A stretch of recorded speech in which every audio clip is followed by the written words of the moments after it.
दोस्तों नमस्कार, मैं आलोक कुमार। दोस्तों हम अभी तक बात कर रहे थे जीवन लाइन, मस्तिष्क लाइन, हृदय लाइन। ये तीन ही लाइन सब हर व्यक्ति की इम्पोर्टेंट होती है लाइफ में। लेकिन दोस्तों इसके साथ साथ एक लाइन और होती है, भाग्य लाइन, जिसे यहाँ से निकलती है ज़्यादातर मणिबंध। मणिबंध हमारे दोस्तों यहाँ नीचे यहाँ की जगहों पर होता है मणिबंध। तो यहाँ से जिस किसी भी व्यक्ति की भाग्य रेखा निकलती है दोस्तों, और शनि पर्वत पर अगर स्ट्रेट जाती है तो ये दोस्तों बहुत ही शुभ और बहुत ही अच्छी होती है भाग्य रेखा।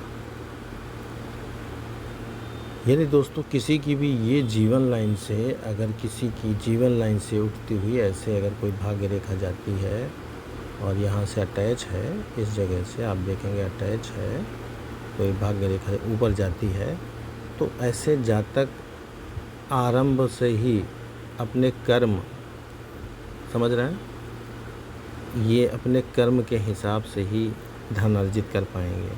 मतलब कहने का है, इनको बैकग्राउंड से कहीं पैसा नहीं प्राप्त होगा। ये अपने सेल्फ जितना जो भी कमाएंगे वो सेल्फ अपने द्वारा ही बनाएंगे, और इनको बाप दादाओं से या बैकग्राउंड से कोई भी चीज़ ऐसी प्राप्त नहीं होगी।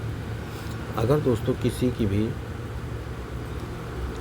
भाग्य रेखा यूँ ऐसे अगर जाती है, यानी कि ये भाग्य रेखा मणिबंध से स्टार्ट होते हुए और ये आपके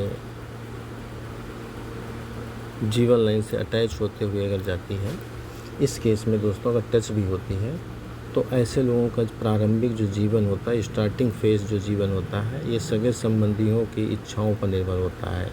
सगे संबंधी जैसा डिसीजन लेंगे, जैसा जो करेंगे, आशाएं निर्भर सारी कुछ अपने इनके सगे संबंधियों पर निर्भर होती दोस्तों। यदि दोस्तों किसी की भी भाग्य रेखा चंद्रमा से चालू हो ऐसे, ठीक है, ये हमारी जीवन लाइन, ये हमारी मस्तिष्क लाइन और ये हमारी हृदय लाइन, अगर किसी की भी इस जगह से अगर हमारी लाइन कोई चालू होती है चंद्रमा से, तो दोस्तों ऐसे लोग काल्पनिक क्षेत्र में बहुत रहते हैं।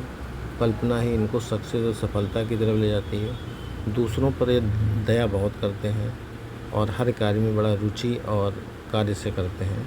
समाज में इनका एक विशेष स्थान होता है। समाज में इन्हें लोग किसी न किसी अच्छी प्रवृत्ति से देखे जाते हैं। समाज में इनका बड़ा नाम होता है।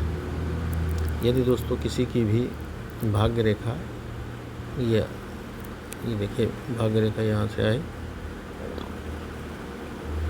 और अगर चंद्रमा से कोई ऐसे लाइन, कोई शाखा इसमें आके अटैच हो जाए, किसी भी जातक की देखिए, अगर ये शाखा के इसमें अटैच हो जाती है, तो दोस्तों इस केस में भी जातक दूसरे बंदे को प्रभावित करने की बहुत ही असीम शक्ति होती है। दूसरे को प्रभावित करने की इसके अंदर बहुत अच्छी कला होती है। दूसरे जातकों को बहुत जल्दी अपने बातों में लेना, सपोजिंग करना और सक्सेस, ये बहुत ही काल्पनिक रूप से चीज़ों में सक्सेस होते हैं।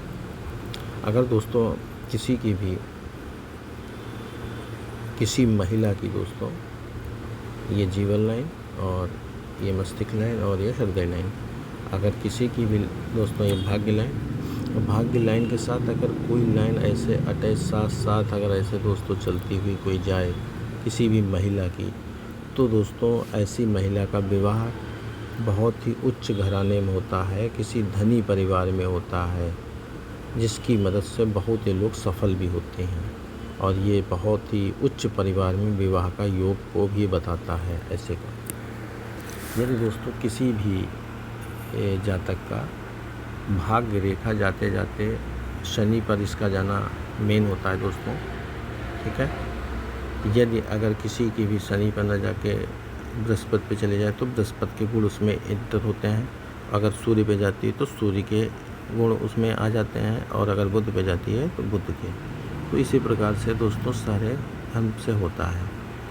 अब दोस्तों हम आपका ज़्यादा टाइम न लेते हुए हम आगे आपको बताते हैं दोस्तों उपाय से रिलेटेड। दोस्तों बहुत से लोग उपाय करते हैं, लेकिन दोस्तों वो उपाय फल नहीं देते हैं। उसका कारण होता है कि लोगों को हमको बताया नहीं जाता है। तो दोस्तों हम आज बात कर रहे हैं परिक्रमा की। परिक्रमा का मतलब लोग कहते हैं कि आप शनि महाराज की परिक्रमा कर लो, आप शिव जी की परिक्रमा कर लो, आप बजरंगबली भगवान की परिक्रमा कर लीजिए और सभी की कहते हैं लोगों।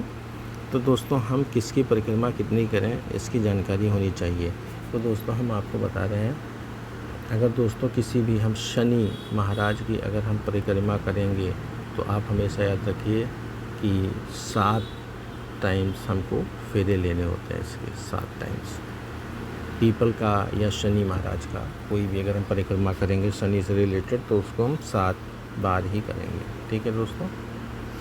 और दोस्तों अगर किसी को हनुमान जी की परिक्रमा करनी है यानी बजरंगबली की, ठीक है, तो हनुमान जी की परिक्रमा के लिए आपको मात्र 3 राउंड 3 ही आपको बार आपको राउंड लगाने हैं दोस्तों। अगर दोस्तों गणेश जी की परिक्रमा करनी है, ठीक है, गणेश जी की, तो आपको ये भी 3 ही राउंड में गणेश जी की भी परिक्रमा होती है। 3 राउंड में 3 बार आप परिक्रमा करेंगे तो गणेश जी की हो जाएगी। पीपल को आपको बता ही दिया है। अगर भगवान श्री कृष्ण की आपको परिक्रमा करनी है, कृष्ण की, ठीक है, श्री कृष्ण की अगर परिक्रमा आपको करनी है तो 4 बार, ठीक है। अगर राम की परिक्रमा करनी है तो वो भी 4 बार, ठीक है। और अगर माँ दुर्गा की आपको परिक्रमा करनी है, किसकी, माँ दुर्गा की, तो दोस्तों आप 1 बार करेंगे सिर्फ। और दोस्तों अगर आपको शिव जी की परिक्रमा करनी है कि शिव की परिक्रमा करिए तो दोस्तों विशेष ध्यान रखिएगा, ये आधी यानी हाफ परिक्रमा होती है, आधी, पूरी परिक्रमा नहीं की जाती है दोस्तों, इसका विशेष ध्यान रखें। और दोस्तों यदि आप हर सोमवार को शिव जी पर 1 लोटा दही का या दूध और काली मिर्च डाल के आप आधी परिक्रमा करके शिव जी पे अर्पण करते हैं तो दोस्तों ये आप सुख और आपके जो नेगेटिव चीज़ें हैं वो सारी चीज़ें आपकी निकल जाएंगी और समाज में आपका बहुत अच्छा नाम होगा दोस्तों शिव जी के द्वारा। आप सभी का कल्याण हो, प्रभु श्री राम आप सभी का कल्याण करें। आप सभी का बहुत बहुत धन्यवाद जो आपने यह वीडियो देखा। हम आपके हमेशा आभारी रहेंगे दोस्तों।